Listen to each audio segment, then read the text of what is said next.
Thanks for downloading this episode from Teachers Talk Radio. You can find the full schedule and listen back to all our shows at ttradio.org. Enjoy the podcast. This is a monthly episode of The Late Show with Teachers Talk Radio. And I'm very excited to announce that we have Matthew Evans as our guest today, and more from him in a few seconds' time. So, first of all, I thought as we're approaching our third or fourth show, I just remind our listeners of the premise, which is about stories. So schools, like anywhere with people in, are full of storytelling animals. It's one of Jonathan Gottschall's phrases. That's humans. And in this show, we share, celebrate, and scrutinize the stories told by fascinating and ordinary people teaching and supporting our schools.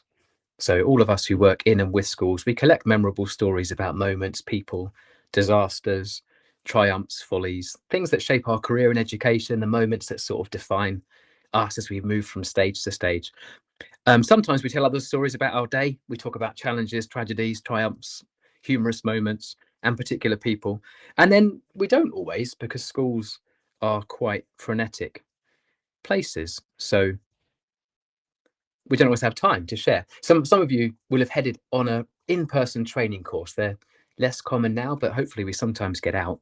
And one of the real values of that is just getting the chance to speak with and share stories with other teachers. So that's kind of what we're aiming for here. So we have a conversation with an interesting person, we share stories, and we welcome questions from our listeners as well. So I'm hoping very soon our guest, Matthew, will be able to click the old join as co-host button and then speak. Maybe I can set him up. Let's have a look. While I'm waiting for that to be resolved, what I can do is head slightly early to our a note from our sponsors. So today the show is brought to us by two groups. So first of all, we have Kielo Edu, which is recently a BET award-winning inclusive classroom discussion app where students can instantaneously and simultaneously create an interactive map of a discussion, which can help to deepen their subject knowledge and enhance their critical thinking skills. Over 1 million educators and students are already using Kielo to make the world a more thoughtful place. You can join them and find out more at Kielo, so that's KIALO-edu.com. And as always, the show is also brought to us by John Catt Educational, who publish a range of professional development books and resources that support great teaching and learning in schools around the world.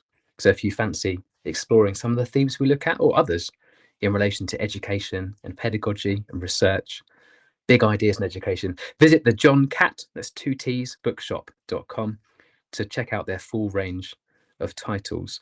And if you use the code JCTTR2425, you'll get 20% off your order, however many books that you choose to purchase. Okay. Matthew Evans is a secondary school head teacher, serial blogger, mountain fanatic, and he's recently launched a Substack called 100% Assessment with Professor Becky Allen. His published work includes Leaders with Substance, and then The Next Big Thing in School Improvement, which he co-authored with Becky Allen and a chancellor called Ben White. From September 2025, Matthew will be CEO of the Altherston Trust in the Southwest. So welcome aboard, Matthew. Did I miss anything? No. Hi, Ben.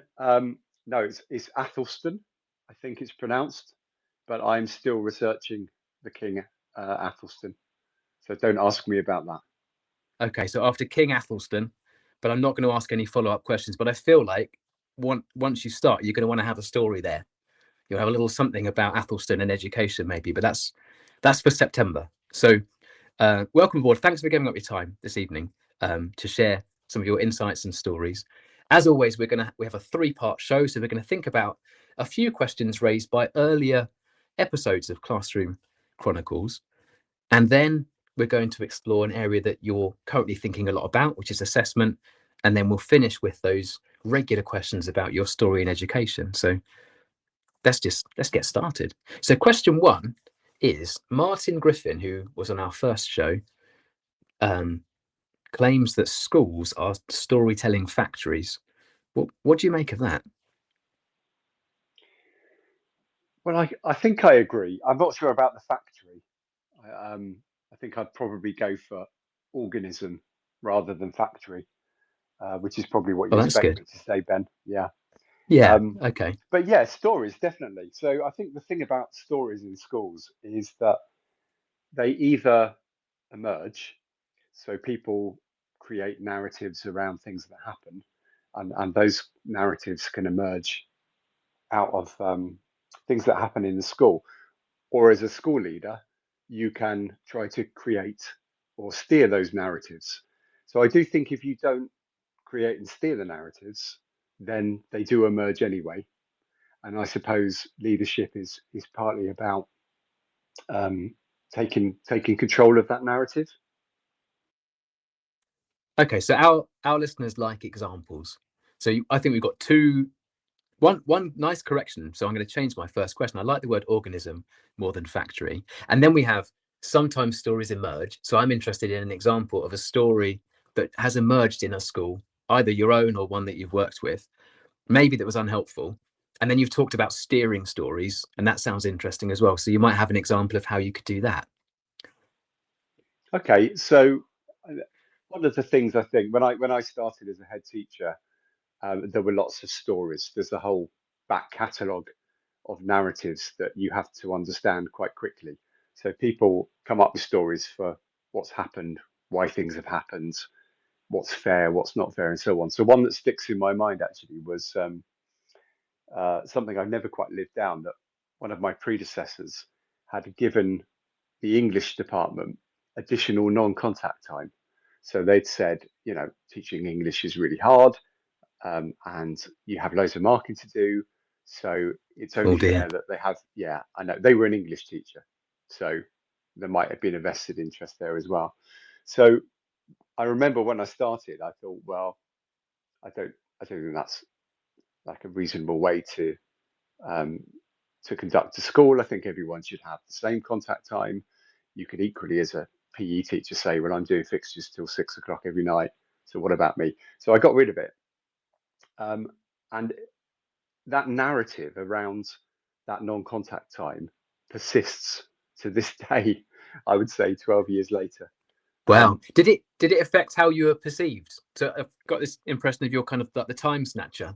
So Yeah, you joined the school and you've taken away my time, and it was the one thing, I don't know, that allowed yeah, me to get my job done to the reasonable standard, etc., etc. Is that what happened?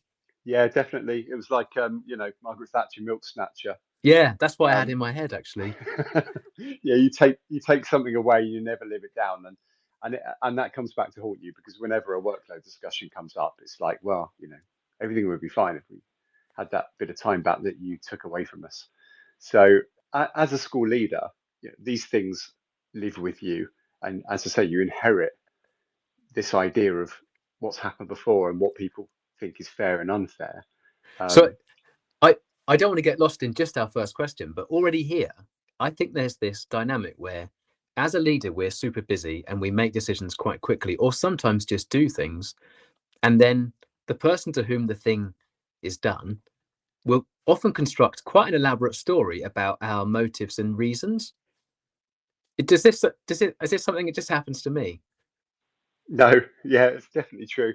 And what's really interesting is because I like to think I have my ear to the ground quite a lot. So you, as a head teacher, you have you sort of go to people who you can say, what are people actually talking about? Not when I walk into the room, but what do they talk about when I'm not in the room?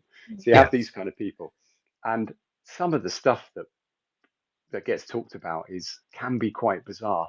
The interpretation of why something's been done a particular way, or you know, someone on the leadership team might have stood up and said, "We're going to do this, and this is why we're going to do this," and then the conspiracy theories that go on behind the scenes are quite incredible. Hey, any thoughts on why that happens? Because it's quite a labour-intensive thing for everyone involved. What's making that happen? Yeah, great question.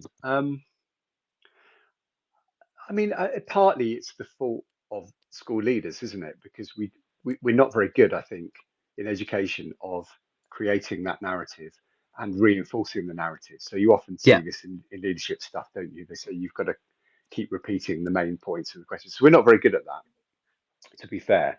But I think there's also an assumption as to um, the motivations of people in charge of schools.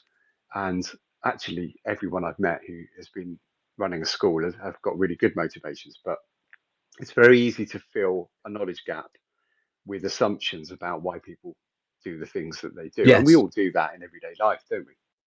And in some ways, whatever my motivation is, if the experience of the decisions I'm making is this chaotic conspiracy, I need to know that, don't I? That's important.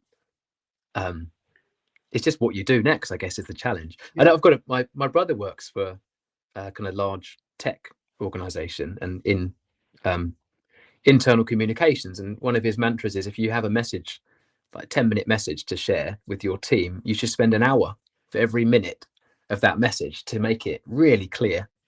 And we just don't have that time, do we? Or No, we kind of don't. thought And space. it's another factor, isn't it? It's the pressure of time where you don't want to keep people after school for endless meetings. Nobody wants that. But on the other hand, people say we're not getting told what's happening. We're not being communicated with. So you are a little bit between a rock and a hard place in Okay. terms of communications, perhaps. Thank you. I think again that we could spend all the time on this question. We're going to move on, but I feel like we have an emerging theme of communication already. But we've got a few curveball questions. And if you think it's a duff question, you can always say we can move on. My last guest, Dan Borman, chemistry teacher and ex ethical hacker and top of the pop star. But anyway, that's another episode. He said homework is unfair and we don't need it. If you teach well enough, it's unnecessary. You're a head teacher. Do you agree? You can't leave that one hanging, Ben, about ethical hacker and top of the pop I know star. that's what I'm doing there. I'm trying to build kind of interest in the back catalogue, which we'll share at the end of the show. So Okay. I'm gonna leave it there. I'm gonna leave it. I'll Okay. tell you afterwards though. Carry I'm on. intrigued. Yeah, homework. Yeah, I kind of partly agree. So the thing about homework is, of course, it's unfair because some children will go home and their parents will supervise them. They'll check they've done it well. They do all of that stuff, and then some won't. So of course, it is inherently unfair. I think that you've got to think here though about what's the point of homework. So the point of homework is to, I suppose, add to the learning or secure the learning that's taking place in school. So there is an argument to say just do it all in school and that would be fairer. But then there's another bit of this argument, which is about creating good habits. And good habits in study, which many students will need if they continue through to higher education, have to be developed from an early age. And the only way you can do that is to set pieces of work to get students into the habit of initiating, motivating themselves, and doing all of that kind of stuff. So I think we've got to be really careful before we assume that the only purpose of homework is to supplement the learning that's taking place in school. And maybe an example of one of those things you um, meddle with at your peril, because it links to all kinds of other bits, doesn't it, of school life? So who knows? Yeah. I mean, we've talked before at great length, haven't we, about those kind of unexamined regularities, and we don't always understand the reason something. Okay. So our next question is again links to one of our previous episodes. I think Matthew's back now. It was last week's show, actually, or last month's show. Again, Dan Borman, the science teacher, says it's become really hard to teach science in the current political climate. So he was very careful to say it's multiple political figures, but there was a little bit of a Donald Trump theme and some of this anti-scientific rhetoric that's coming out. He said it makes it harder to teach the scientific method. And I wondered, now we have a head teacher in on the show, whether anything else has become more challenging about being a school in recent years. And I'm just waiting for. Yeah, I think I'm here. Can you Fantastic. hear me? You're Okay? back. You are back. Yeah, no problem. I am. I'm going to stay in this position then. Okay, no worries. Yeah. So yeah, I've not got a lot to say. And I suppose social media is the big thing that has made it more difficult to teach or to run a school.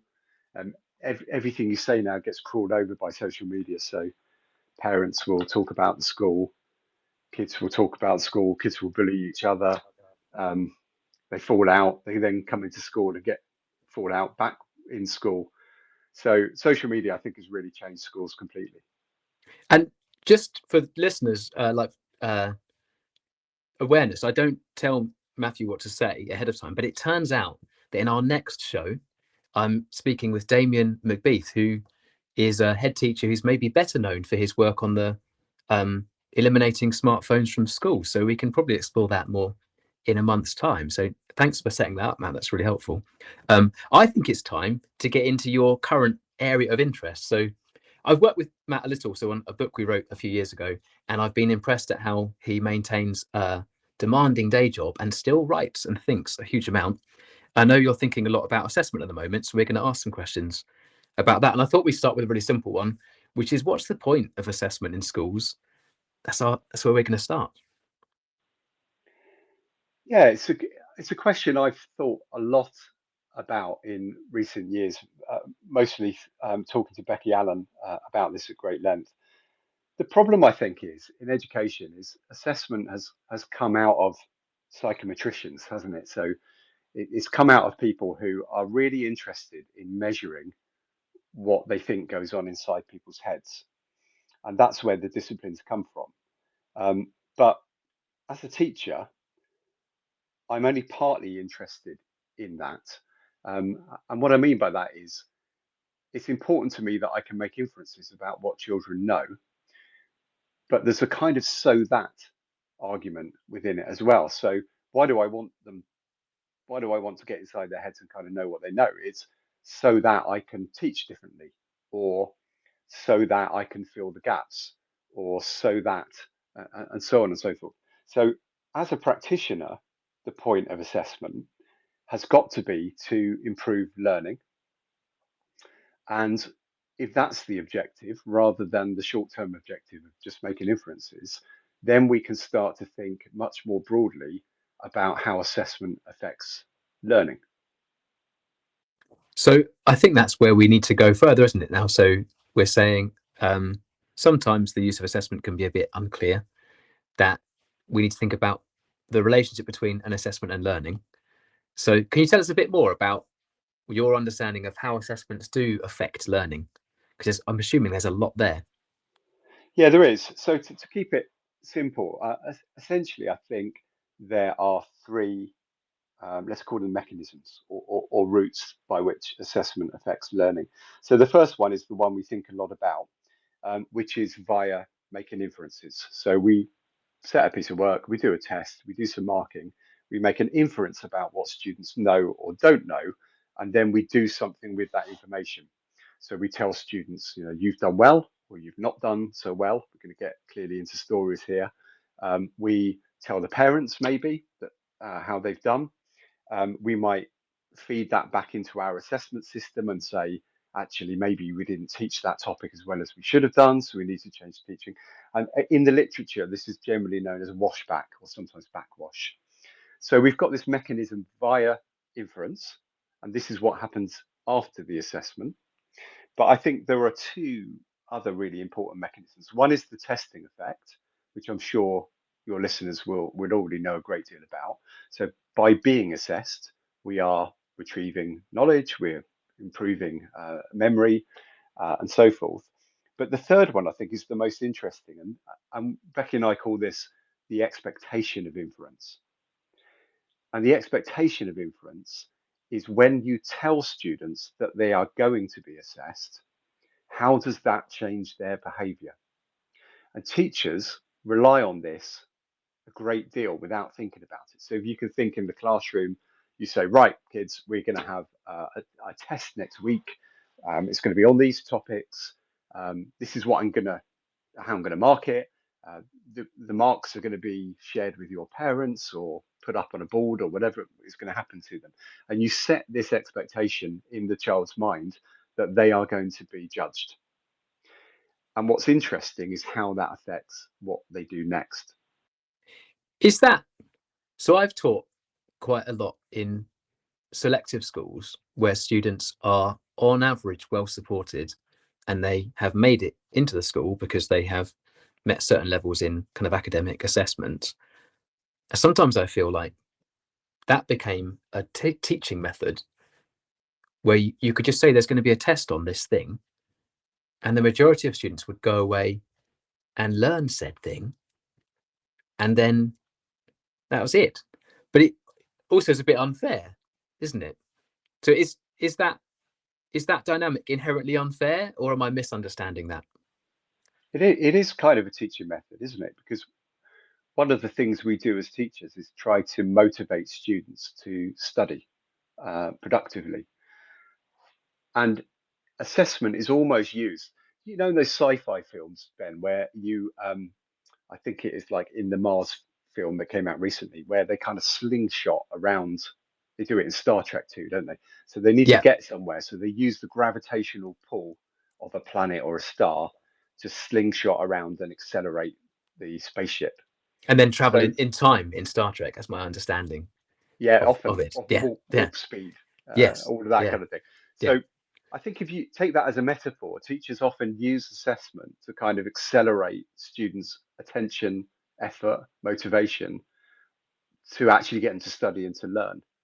Um, and a lot of teachers will deliberately punctuate the learning with regular assessments so that they get these kind of bursts of energy and bursts of acceleration. So in that sense, it's like a tool in the teacher's toolkit. And if you look at assessment like that, it's not just therefore a way of making inferences about learning, it's also a way of motivating productive effort. So it's going to displace, I think that's the language sometimes used, other activity, because it becomes important for that student in that moment. So I'm thinking there's ways of doing that well and badly. So if I've decided that this is a mechanism I want to make use of in my teaching, sometimes I will forget that. And if I don't tell the students about a test until the day before, I've wasted that because it's Yeah. a bit late. So that's that. And then in my head, I think it's important to give them a how. So if I'm going in 2 weeks' time, we're going to do a test on this thing. Am I right in thinking I'm going to boost the engagement in useful study if I say to prepare, you could do these concrete things? Or is it better for me just to not meddle and just mention it? What do you Hi, secondary school teachers. We're Apps for Good, and we give schools like yours free introductory computing courses. Our courses are for everyone, including those who aren't computing teachers, and they're fully equipped with resources mapped to the UK computing curriculums. Independent learning is central to our courses. Your students will develop essential and digital skills by working in teams to create prototype apps. We'll even connect you with industry volunteers to give real-world feedback. Let's empower every young person you teach to shape their future with technology. Speak to us at www.appsforgood.org. Did you know that every year, half of disadvantaged children who are top attainers at primary school don't go on to achieve top GCSE maths results? At Axiom Maths, we exist to change that. Our fully funded program helps schools nurture young mathematicians through weekly face-to-face maths circles, where pupils tackle challenging and exciting problems outside the national curriculum. With just under £3,000 annual funding, expert training and quality resources, we give schools everything they need to inspire the next generation of mathematical thinkers. Want to make a difference? Visit axiommaths.com today and join over 400 schools delivering math circles across the UK. Meet 2025 BET Award winner Kialo EDU, the 100% free tool for thoughtful, inclusive classroom discussion. On Kialo, students contribute instantly and simultaneously to create an interactive map of a discussion, deepening their subject knowledge and enhancing their critical thinking skills. Set tasks, track participation, and provide personalized feedback in just a few clicks. And since it's compatible with all your favorite LMS platforms, it slots seamlessly into your existing workflow. Over 1 million educators and students are already using Kialo to make the world a more thoughtful place. Join them today at kialo-edu.com. This show is brought to you in partnership with John Catt Educational, publishers of professional development books and resources that support great teaching and learning in schools around the world. Don't miss out. Level up your professional development today and visit johncattbookshop.com to explore the full range of titles. Use the code JCTTR2425 for 20% off your order. Happy reading. And we're only on the first question because when asked what the point of assessment, Matthew really helpfully introduced 3 key aims of assessment or uses or mechanisms. So the first one is inferences. So we use that assessment to make a decision about something, be that a grade, an output, action we take with future lessons. Then there's the much repeated testing effect. So the act of doing an assessment can be of educational or learning value. And then we were just digging into something, I think the wording was expectation of inference. So if I think someone's going to make an inference about my ability in a particular subject, so I know a test is coming, then that might change my behavior. So that's where we got to so far. Was that a reasonable summary, Matt? It is, Ben, and I'm now sat right by the Wi-Fi. This is good. No problem. It's all good. All good tests for my podcasting skills. So yeah. So we were there. Can you complete the last thing you were saying? Because I did slightly lose the thread. I have to be honest. Okay, sorry. So I was talking about how much you tell students about what's going to be on a test, for example. Okay. So if you say that anything could be on the test, it isn't very motivating. If you tell them exactly what's going to be on the test, it's not very motivating. So there's a kind of sweet spot where you give them enough information so that they think it's within their grasp to do well, and it's worthwhile studying, and they've got a broad idea of what they've got to study, and it gives them that chance of success. So if you think of that as that kind of hill shape, no information, not very motivating, too much, okay, not very motivating, and then you've got the sweet spot in between. Okay, so then for teachers listening, we've got a test in a couple of weeks. A bad approach, well, obviously depends probably on context. If I say we've got a test on everything, be ready, that's no good. If I say the test is just on this single thing, the answer is this. Again, no motivation, somewhere in the middle. That's what we're aiming for. Yeah, exactly. And you've got a similar thing with study techniques. So if we want students to study productively, we do need to teach them what productive looks like. Yes. And if we think of it like just training students up to be productive, this goes back to that homework question, doesn't it? It's getting students into good habits so that the effort they need to expend to do well is reduced. So the investment they make is less, and making sure that they value then the reward as well. So you've got that kind of motivational idea that they want to do well, they know how to do well, and you make it relatively easy for them to engage and be successful. Thank you. That's really helpful. We're going to come back to the inferences question in a moment, but I've had a number of listeners to the show and then some of the writing that comes after it kind of talk about AI and how that is changing the ground around us in schools. How does AI come into the world of assessment? So where is it going to change things significantly, do you think? Is there an angle we need to think about? Is something we need to start preparing for? Yeah, I think it's going to change things a lot, and possibly already is. Because one of the really interesting things about artificial intelligence in assessment is that it enables a machine to be adaptive to the student, to the person who's doing the assessment.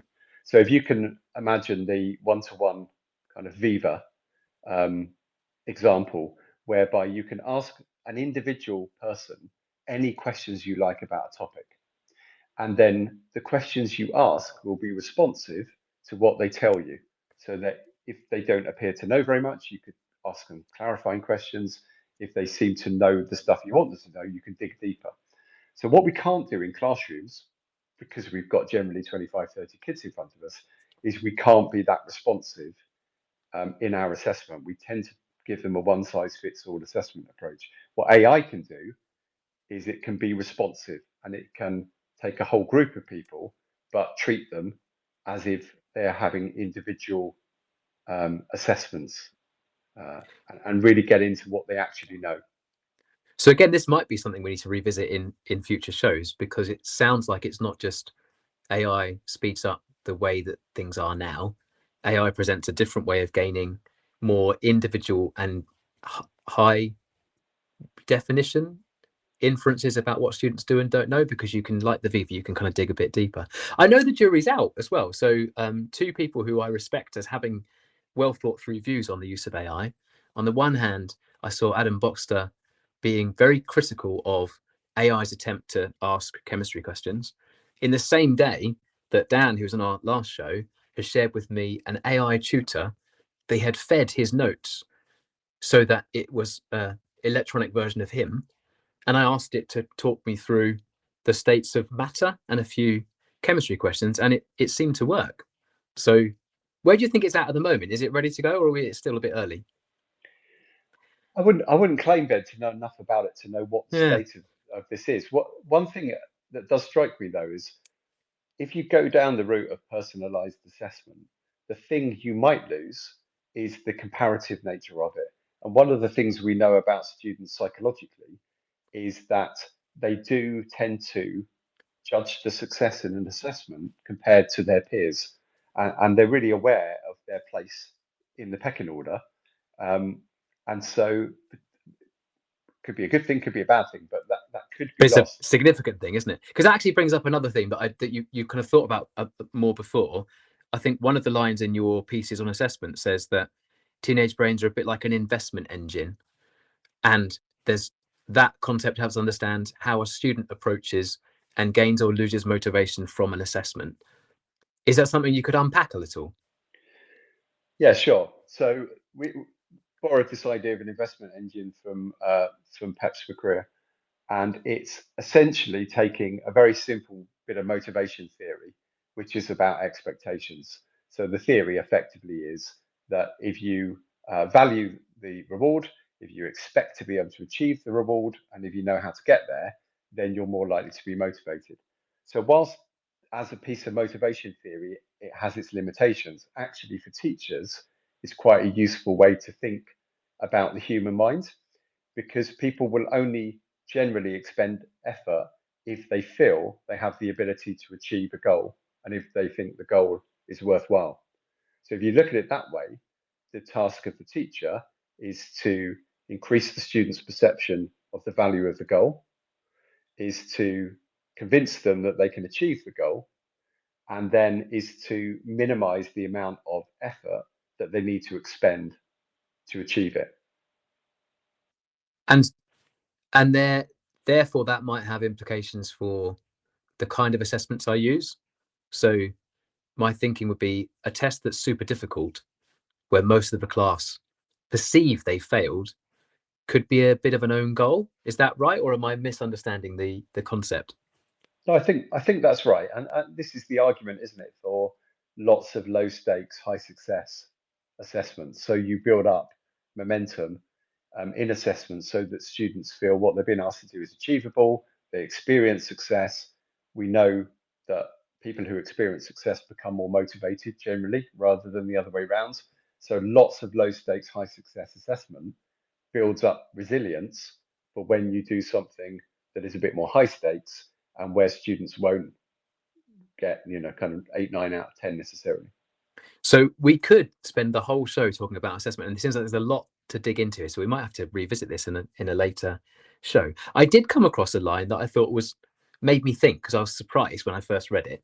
So maybe you can help it with this. So in one of the pieces you've shared, you and Becky say you don't think that the concepts or the categories of summative and formative assessment are helpful as distinct categories.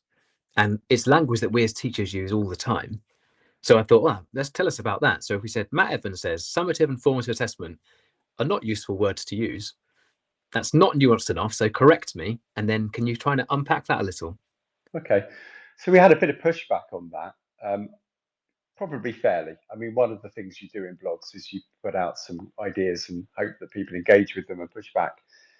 I think the reason we made this argument is that going back to that idea that the point of assessment is to promote learning, there aren't two categories of assessments. There aren't assessments where you make inferences and that improves learning, and then assessments where you make inferences and nothing happens. So our contention would be that all assessments both summarize something about what students know, and also will form something. So they will actually influence what happens next, either because it changes the student's self-concept, or because their parents get cross that they haven't done well enough, so they make them stay in over the weekend and do some more work, or whatever it is. But all assessment must be both summative and formative. So our argument really is talking in that language isn't necessarily helpful, because it means that if we call something summative, we are not accepting that it does change human behavior. And if we call it formative, well, that's all assessment, because all assessment has some kind of effect. What that made me think about is how sometimes I'm a bit uncaring with summative assessments.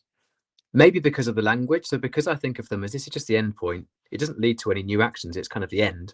So a mock exam, giving the grade back, just give it back. Maybe don't think enough about that impact upon the student and the context at home and what it's going to lead to next. So I think that's a useful reminder. And then with summative assessments, you said that I think it's sometimes we then devalue their validity or the inferences. So if I'm thinking of what I would think of as a summative assessment, maybe a quiz that students complete in class, I think if it is just summative, what am I neglecting or overlooking when I do that? No, back a step. I'm thinking it's just formative. I've just done a quick quiz. So I've mangled my language, haven't I? Done a quick quiz. It's given me some ideas, but I'm thinking, well, it's just a formative assessment. What do I overlook or miss when I think of it like that? We tend to think that summative assessments are big and that validity is really, really important. But when we're looking at small formative assessments, somehow validity isn't important. But actually, validity is important in both of those. So I think we've got to be careful with formative assessment that we don't say, well, it's just a 10 question test. It doesn't mean much. It should mean something, because it should provide an insight into what students know, and it should change their behavior in some way. So I don't think we should underestimate the importance of validity. But one more thing about validity, which is when we often talk about validity with assessment, we talk about things like construct validity. So does the assessment tell us something valid about what we think students know? The other way of looking at validity is consequential validity. And consequential validity is, does the test or the assessment do the thing we want it to do? And if we think of assessment as being a tool for improving cognition, for motivating, for changing student self-perception, validity is, does the assessment do that? Not just does it tell us something valid about what students know. Does that make us think more carefully about just using GCSE style assessments during a course then? Yes, it does. I mean, there are all sorts of reasons why we shouldn't use GCSE questions very much. I think a stronger argument for that is that they're not designed to be diagnostic. So GCSE questions are designed to say the student knows that or they don't. You either get the mark or you don't, generally speaking. But actually, what it doesn't tell you is why students didn't get the answer correct. So where you see teachers using exam questions throughout, let's say GCSE or A level, as a means by which to learn more about what students know and what they don't know, they are really poor tools. And we need to be really careful about using them for that purpose. So, well, I feel we've just touched the surface, but it sounds like there's lots we could think about and improve when it comes to how we use assessment in school. Is there one other thing, area, question, or kind of strategy you think this one's big, and maybe schools that you've been in at least or experienced don't think about it enough? Yeah, so I'm gonna draw on complexity for that, Ben. So one of the things we do in schools, we design an assessment system, and school leaders what they mean by that is how many times do we do something in the exam hall and put it in a spreadsheet and do something with that data. So school leaders, I think, can be quite guilty of thinking of assessment as quite a rigid, formal system. Assessment actually is the sum total of everything that happens in the school to do with assessment. And that happens every lesson, throughout the lesson, throughout the school day. It has a cumulative effect over time. And no one person actually understands the assessment ecosystem. So I think school leaders should be more, to have more humility about the fact that actually they're not in control of assessment, and there is loads that happens in the school that they have no chance of actually understanding on their own. And actually, the sum total of all of that activity is probably much more powerful and important than the end of year exams that they spend a lot of time worrying about. So I'm going to repeat that because there's a lot there, and you can tell me if I've missed something crucial. So what it sounds like is, if I, as a school leader, think I've got a clear handle on my assessment system, and that handle is, yes, we do mock assessment, I don't know, end of year exams, year 7 through 11, and we do 2 mock exams of year 13, and they're reported to parents like this, I've missed the far bigger picture, which is rather more complex, to say the least, involves all the things that teachers do, and is impossible to fully know. Is that what you've just said, or have I misunderstood? That's perfect, Ben. And I Okay, think the implication of cool. that is that we, all of those, I think particularly where you look at human behavior, the Yeah. combined effect of assessment on a child, on how they see themselves, on the story they tell themselves about how good they are at subjects, how good they are at school, what they're going to do in the future. All of those things are really worthwhile getting beneath the surface of and unpacking. So individual students, that the stories that they find they're telling themselves about themselves will be shaped much more by that big complex beast you explained, more than the simple version I have in my head as a school leader. So that's a big deal, Yes, and needs listening to. it definitely needs listening to. And we can't claim to understand the impact of assessment unless we listen to what students say about how they experience assessment.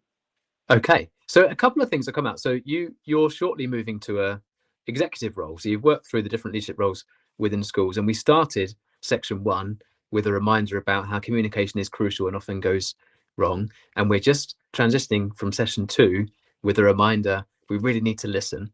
So this is, I'm finding it, I always learn from the shows. This is helpful. So we're going to move on to our third section in just a moment, where we kind of find out a bit more about your story.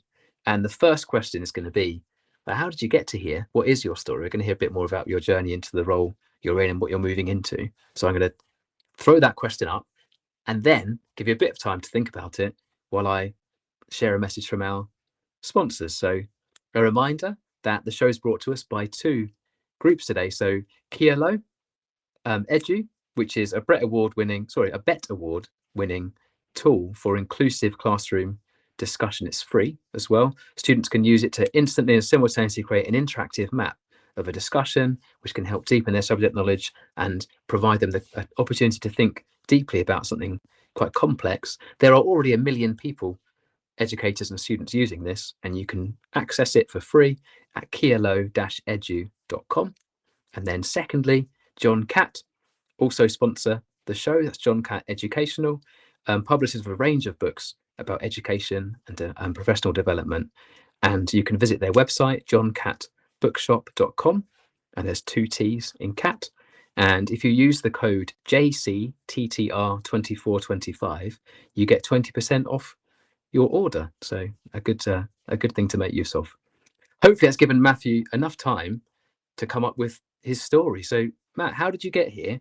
What's your story? Well, it's probably really boring, Ben, because I've done like a really linear route to where I am now. So, I was a teacher, I was a head of department, I was an assistant head, and so on. So that bit of it is probably not of great interest to your readers. But I was thinking, listeners rather, I was thinking a little bit more about what has driven me forward, because um,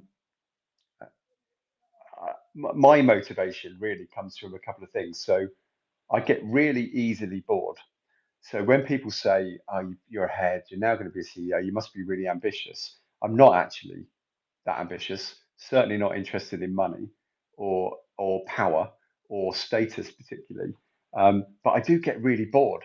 So the thing that's always driven me on to a new challenge is when I get to a point where I think, well, I've done probably 80% of that. So what's the next thing? And I think the other thing about my career, I suppose, is I don't like being told what to do. So I've always sought out positions where no one tells me what to do. I shouldn't admit that publicly, should I?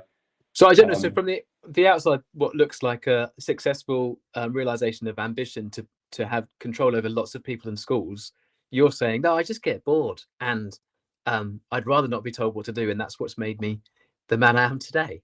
Is this the yeah, story? I think that's it, and I think too much as well. So I'm actually weirdly for a head teacher, I'm quite an introvert. I live in my head quite a lot, and I spend a lot of time thinking about stuff. And actually, that's been quite useful in leadership because I think a lot of school leaders maybe don't think enough before they do things.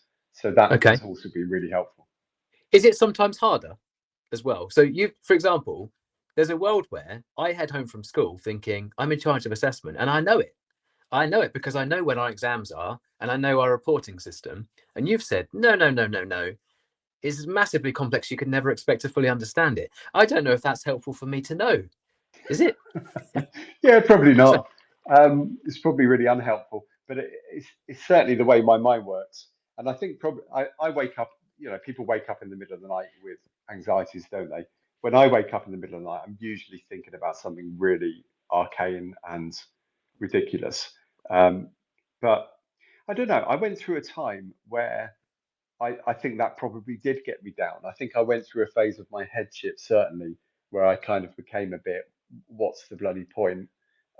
Because this is really difficult, and no one in the powers that be really understand how challenging and difficult this is. So why yeah. am I bothering?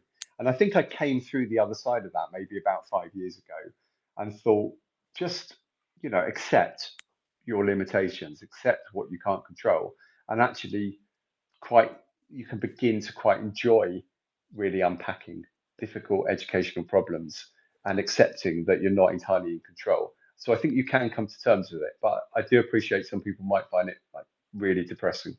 So I might be a few years behind then. Maybe this what it is. I know we've come across when Oliver Wendell Holmes before. And when I'm feeling less pessimistic, I think he said the same thing as you when he talks about the far side of complexity. Like you don't want to live ignorant of complexity. But if you dwell on it or get frustrated or wish that it wasn't there, that's just wears you down. But it sounds like you've, at least some of the time, you're the other side of it, where you go, no, you can still do simple things well. You can have an influence, even though the system is complex and we can never hope to fully understand it. That's quite an optimistic take, isn't it? So Yeah, this is good. I think it's okay because you can only do what you can do. So once you kind of accept that and start to think, well, what is it I'm trying to achieve? And let's be open-minded. Let's listen to other people's perspectives. Let's hold our ideas quite lightly. When you get to that point, it can be quite liberating because you no longer have the entire weight of running a school on your shoulders. You realize that you're not You, actually omnipotent.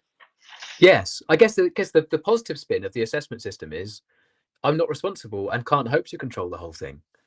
That's quite liberating. So now what I'm going to do, and that brings us to our next question. So I feel like what a person thinks they're doing in their role, so the story they tell themselves, can shape their days and weeks and months and years. So you've started to unpack what you think you are doing. So in your current headship role, what do you think you are doing? So it's probably quite different in my headship role to what I'm going to be doing when I take the CEO role. What I think I'm doing as a head teacher is um, to really get beneath why the school is the way it is. So to understand as much as we can causation, how have we got to this point? Really properly understanding how people perceive the problems that the school faces, not assuming that the way I perceive it is the correct way, and then sort of exploring with people ways to improve the school, um, but being really mindful that we can't come up with like a 2 or 3 year plan and stick to it. It's got to be iterative. you've got to keep coming back to it and going, well, what worked? What didn't work? What do we do now? So a sort of hypothesis testing approach to school leadership, I suppose, is the way I see my role now, and supporting other school leaders in getting through to the other side of complexity. So going from that place where they see everything as being quite linear and simple, and getting deep into the problems and into the emotions of that problem as well. And why is this so difficult? Why are we not moving things? And then helping them to get to a point where they realize what they can do and how they can exercise their influence effectively. So it sounds like it's a fascinating role, and I'm wondering whether it sounds a bit design-like. So it seems like am I right? I may misremember this, that you started before getting into schools. Was design or architecture something you were pursuing, or am I completely misremembering that? I would love to be an architect, Ben, but I never Is there nothing, was. none of that? You didn't go to university to sort of- study design or I messed around with advertising? a bit of marketing. Yeah, I did do that. Okay. For a while, unless if the 90s recession hadn't hit when it did, I might have ended up as one of those people who invents ridiculous adverts or something like that. Okay, yeah, so maybe I'm not completely, I've just got a very mangled memory, but that concept, it seems like you had to have quite a nimble mind to be a head teacher. You've got to keep reframing the problem and the question and keep listening and then keep communicating and then keep checking. Is there anything you can do to build that muscle, as it were? So listeners are thinking about moving up into a higher leadership role. Yeah. What can we do to retain that kind of ability to think nimbly and not get bogged down in responsibility for things that we can't fully control or get fixed ideas? Yeah, so I think some of the work, many people would have heard of Neil Gilbride, his thinking on this area of complexity and leadership. I'm going to have to pause you there again, and we'll hear more on that. He was our previous guest just last week. So this is working well. Well, no, it was a one-off episode. He's written this book about self-efficacy, so yeah, we can hear more there. We didn't talk much about his complexity theory. So what is it about his explorations of a complexity that's kind of helpful for school leaders to think about? Yeah, so Neil and I did a project together on looking at how you do this stuff with school leaders, and without going into it in any detail, but essentially it is finding ways to get school leaders to appreciate how complex educational problems can be, recognizing that something's complex, how you consider the complexity, how you seek various perspectives, how you bring people on with you. So yeah, I think there's some really interesting work going on, and Neil, I know, is doing some great work on this with Ambition Institute, and I think he's working with one of the big multi-academy trusts as well, on how you get leaders to cope with complexity and hold uncertainty in leadership more effectively. That's really helpful, because I feel that sometimes when, as a leader in a school, we forget or overlook that, we end up peddling a simplistic story that can be kind of unhelpful or misleading. Hi secondary school teachers, we're Apps for Good, and we give schools like yours free introductory computing courses. Our courses are for everyone, including those who aren't computing teachers, and they're fully equipped with resources mapped to the UK computing curriculums. Independent learning is central to our courses. Your students will develop essential and digital skills by working in teams to create prototype apps. We'll even connect you with industry volunteers to give real-world feedback. Let's empower every young person you teach to shape their future with technology. Speak to us at www.appsforgood.org. Did you know that every year, half of disadvantaged children who are top attainers at primary school don't go on to achieve top GCSE maths results? At Axiom Maths, we exist to change that. Our fully funded program helps schools nurture young mathematicians through weekly face-to-face maths circles, where pupils tackle challenging and exciting problems outside the national curriculum. With just under £3,000 annual funding, expert training and quality resources, we give schools everything they need to inspire the next generation of mathematical thinkers. Want to make a difference? Visit axiommaths.com today and join over 400 schools delivering maths circles across the UK. Meet 2025 BET Award winner Kialo EDU, the 100% free tool for thoughtful, inclusive classroom discussion. On Kialo, students contribute instantly and simultaneously to create an interactive map of a discussion, deepening their subject knowledge and enhancing their critical thinking skills. Set tasks, track participation, and provide personalized feedback in just a few clicks. And since it's compatible with all your favorite LMS platforms, it slots seamlessly into your existing workflow. Over 1 million educators and students are already using Kialo to make the world a more thoughtful place. Join them today at kialo-edu.com. This show is brought to you in partnership with John Catt Educational, publishers of professional development books and resources that support great teaching and learning in schools around the world. Don't miss out. Level up your professional development today and visit johncattbookshop.com to explore the full range of titles. Use the code JCTTR2425 for 20% off your order. Happy reading. And that kind of leads us to our next line of questions. So I'm always interested in where you are in your career now. You will have been told some tall tales, maybe some simple stories about what you should do, about how schools worked, that on reflection they weren't true and or they weren't helpful. Have you got any examples of those?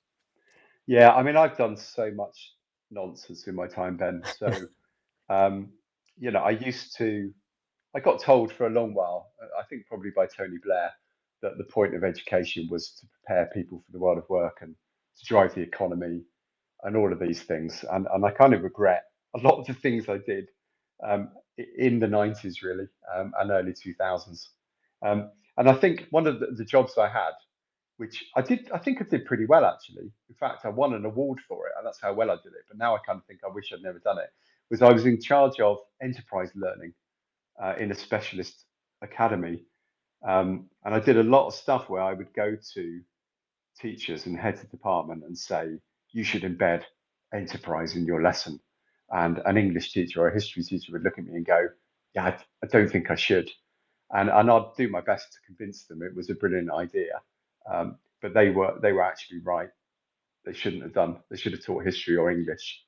So I really regret that. But we all get caught up in these narratives, don't we, and ideas for what we think education is for. So I remember thinking this early in my career, and it still happens, even though I wish I'd kind of grow out of it, where there are things I was doing in year one of teaching that were deeply important to me. One of them was ensuring that my slides had washed out images that matched the theme, and lots of things that took lots of time. And I remember telling a class, teachers shouldn't talk, so I've only got 4 minutes of talking time today. I'm going to use a stopwatch, and that's all we get.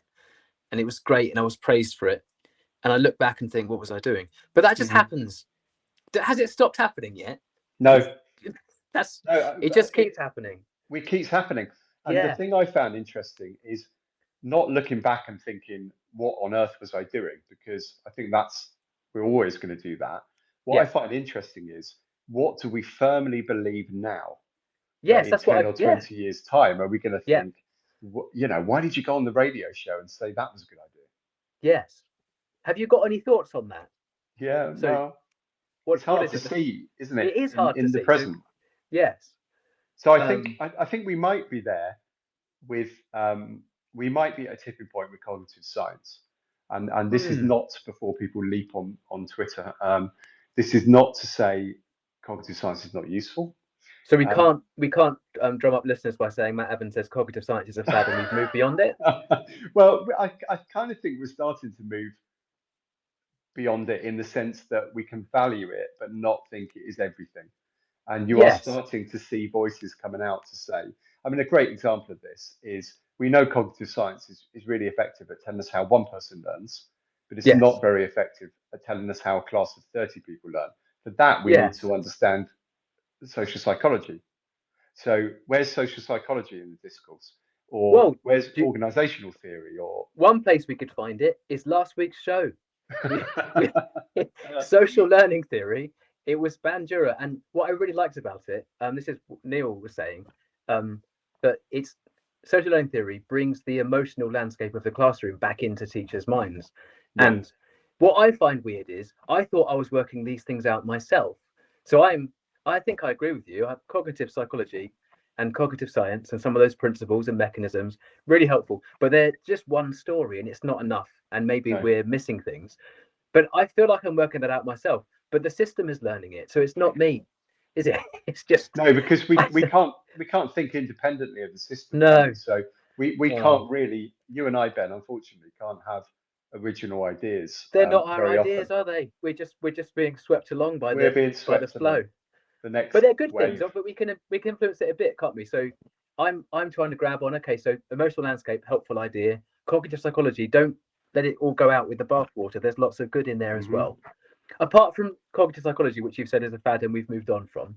I haven't said that. No, you haven't. Just for the show, Matt didn't say that, but if we want to use that as anyway. So Yeah. is there anything else you think we're moving on from this one as well? There might not be. No, I think there is. So I'm certainly picking up amongst school leaders that I work with. So I do some work in other schools outside of my own currently.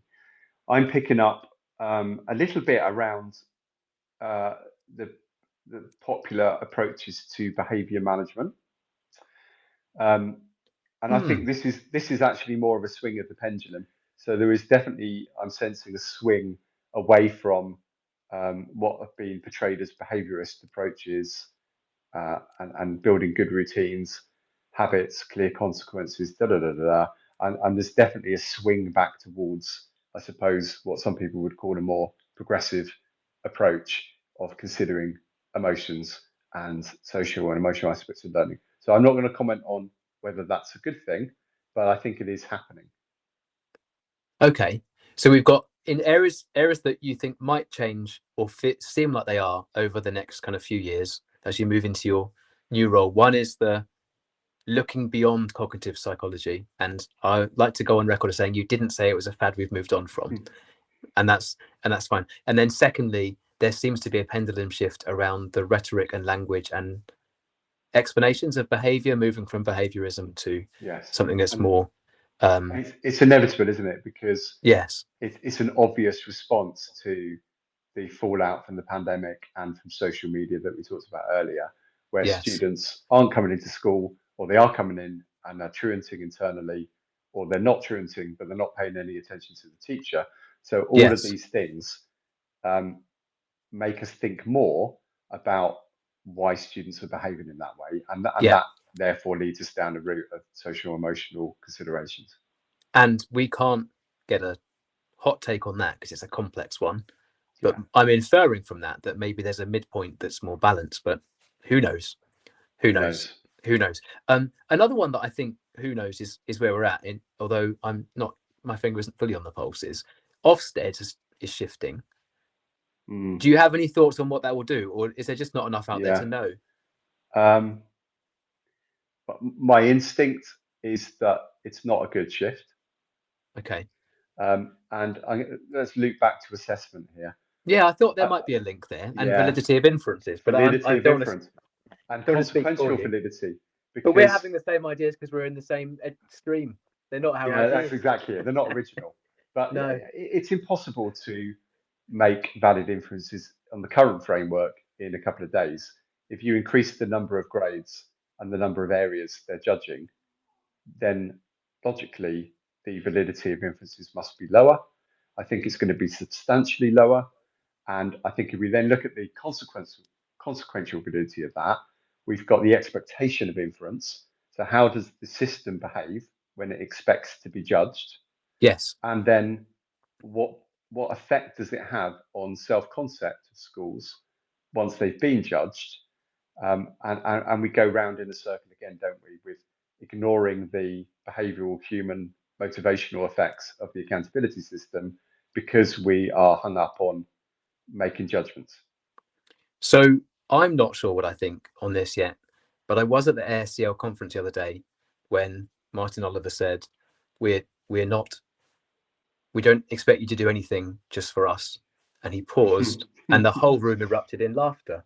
And Yeah. I laughed loud, and I laughed twice. I did, because I thought that's just not how it works. No. And then I remember going the previous framework. I remember sitting at one of the briefings about the evidence base where they shared book scrutiny.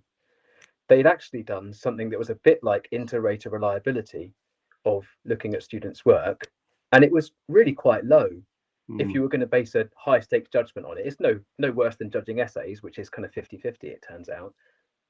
And I've just put those things together and thought, well, Yeah. there's a problem, isn't there? There's you making 15 judgments. Will we have published findings on how in the inter-rater reliability? So what are the odds that a second offset inspector with the same material on the same day is going to come to the same judgment? And if we're not having that information, why not? Because I suspect it's just not good enough. We wouldn't, if we make a comparison to GCSE, well, if we're looking at assessment, you wouldn't say we're going to have a GCSE or an A-level exam system and we don't expect anyone to prepare for it. No, It you just wouldn't, doesn't because happen. we've just spent 20 minutes talking about what was the language you used. I scribbled it down. The third thing about assessments, expectation of inference. Like, we're doing Yeah. it because we want to change behavior. Yes. So that's an interesting thing. And then secondly, I'm thinking I'm not going to grade every question, because when I do that, madness ensues. You don't get a grade on an essay, you get a grade on the paper as a whole, because the aggregate is more significant than the, oh dear. Yeah, it's well, let's not go down that rabbit No, hole, let's not. because So we're going to leave that. So we're finishing on a positive note. So I have enjoyed hearing your thoughts on assessment, school leadership, and I'm getting some themes that are communication is key, and it often goes wrong. You've got to listen, you've got to communicate clearly. You've got to find a way of living with complexity that doesn't get you down, because the fact that schools are complex is just a fact. It's not our fault. And it's not avoidable. So that's been quite encouraging. And then we always finish with what keeps you going. So have you got a little lift to finish? what keeps you going, Matt? Yeah, well, I was initially I thought irritation, because I get irritated by things, but I'm not. Yeah. That isn't a positive for this. No, because we've done a bit with, of that, and that was cathartic. So that was great. Let's move on. So let's go parables. So the one that always comes back to me is the one with the sun and the wind and the guy with his raincoat on. You know the one I mean. And I think it's easy in schools to be the wind. Can we tell it, just in case? Because I think I do, but so essentially, listeners might not. You've got a competition between the sun and the wind, and there's a man walking along with a raincoat on, and the sun and the wind agree that they're going to have a competition to see who can get the man to take his raincoat off. And the wind is very confident and says, well, you know, I can do this. I can do this easily. I'm gonna blow the wind. I'm gonna rain down the rain, and I'm gonna make it miserable for him. And I'm gonna blow the raincoat off this man. I'm gonna use all of my power and my might. And of course, he tries that, and the more he tries it, the more the man pulls the raincoat tighter and tighter around him. And eventually, the wind gives up and says to the sun, "Well, go on then. See if you can do any better than me." And of course, the sun rays down its rays, and its warmth shines, doesn't it? Just shines. And the man goes, "Phew! I want to get this raincoat off, and I want to just soak up the rays of the sun." So that parable to me is really powerful. Whenever you see someone in a school trying to get someone to do something like the wind and the rain, and actually reflecting that if you're more sun, be more sun. Be more sun is the moral of the story.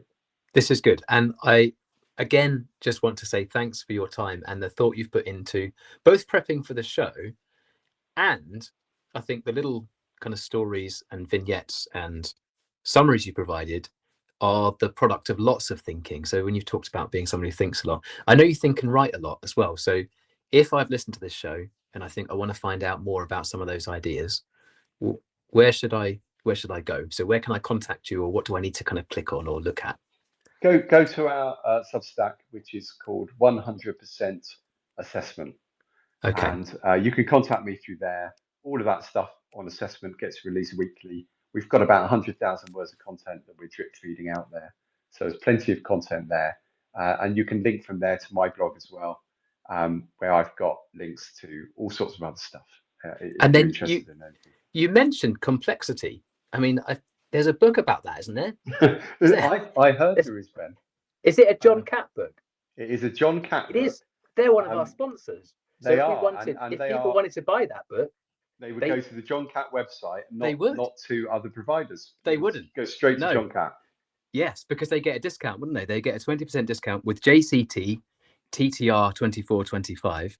So thanks again to Matt, and thank you very much to our sponsors. So Kielo Edu, who provide that mechanism for instantaneous free debate and discussion, and to John Catt, who published a range of fascinating books, including the book which Matt has written. I have with myself, so I slightly over-egged that there, and Professor Becky Allen, and you can find that and other books on the website. So thanks again, Matt. We look forward to hearing people's responses to today's show. And I'd like to just repeat on record, you had a very nuanced view upon the role of cognitive psychology in education and didn't claim that it was a fad that we've moved on from. And this is good. So thanks again. Thanks, Ben. Enjoy the rest of your time as head teacher, and good luck in the new role when it kicks off in September. Thank you. Thanks very much. Thanks to our listeners, and we'll be back next month with Damien McBeath, and we're going to be exploring his experience working in a range of schools and what he thinks schools business is or should be when it comes to the kind of smartphone debate. So hopefully we'll have similar interesting discussions and debates there. So thanks very much to all, and we look forward to hearing from listeners, maybe a few questions in our next show. Good night. You've been listening to Teachers Talk Radio. Tune in live and listen back at ttradio.org. We look forward to hearing from you next time on Teachers Talk Radio.